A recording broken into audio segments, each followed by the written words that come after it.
खबर जयपुर से है। आरजीएचएस में अनियमितताओं पर एक्शन लगातार देखने को मिल रहा है। आरजीएचएस में गड़बड़ियों पर सरकार की जीरो टॉलरेंस नीति। 58 एलोपैथिक और 11 आयुर्वेदिक फार्मा स्टोर योजना से बाहर हुए हैं। 14 एलोपैथिक फार्मा स्टोर्स के ड्रग लाइसेंस निरस्त किए हैं। अन्य के लाइसेंस रद्द करने की प्रक्रिया शुरू हो गई है। 10 फार्मेसी स्टोर्स का ट्रांजैक्शन मैनेजमेंट सिस्टम अस्थायी रूप से बंद किया गया है। 1 महीने से अधिक समय तक दवा उपलब्ध नहीं कराने वाले स्टोर्स के टीएमएस निलंबित होंगे।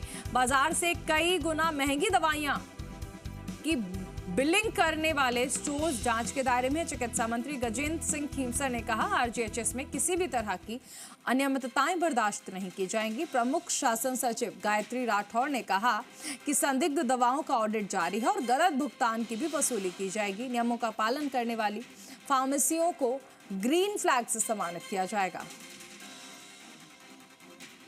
प्रीति हमारे साथ जुड़ गई हैं। प्रीति, देखिए, ये कहा जा सकता है कि एक बड़ा कदम जो है वो स्वास्थ्य के क्षेत्र में उठाया जा रहा है।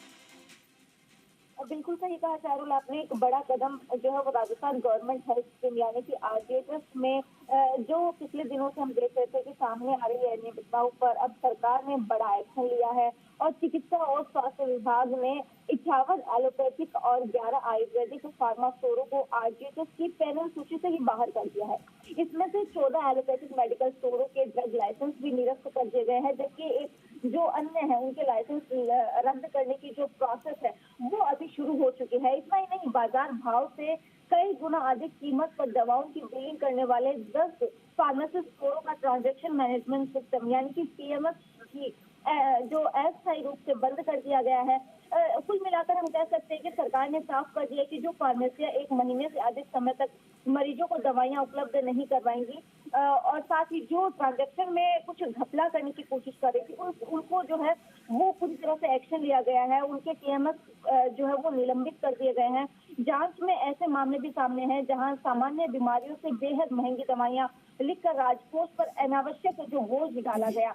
अब इन मामलों में भुगतान की वसूली के साथ साथ जिम्मेदार डॉक्टरों और फार्मेसियों पर भी कार्रवाई की जा रही है। सरकार का साफ तौर पर कहना है कि आरजीएचएस में पारदर्शिता, जवाबदेही और वित्तीय अनुशासन सुनिश्चित करने के लिए आगे और भी कड़े कदम जो है उठाए जा सकते हैं, क्योंकि ये एक्शन जो है वो केवल आज नहीं लिया गया है। इससे पहले 2 दिन पहले भी हमने देखा था कि एक कड़ा कदम जो है वो विभाग की तरफ से उठाया गया था, जहां पर 3 महीने में 51 अस्पताल योजना से निलंबित कर दिए गए थे।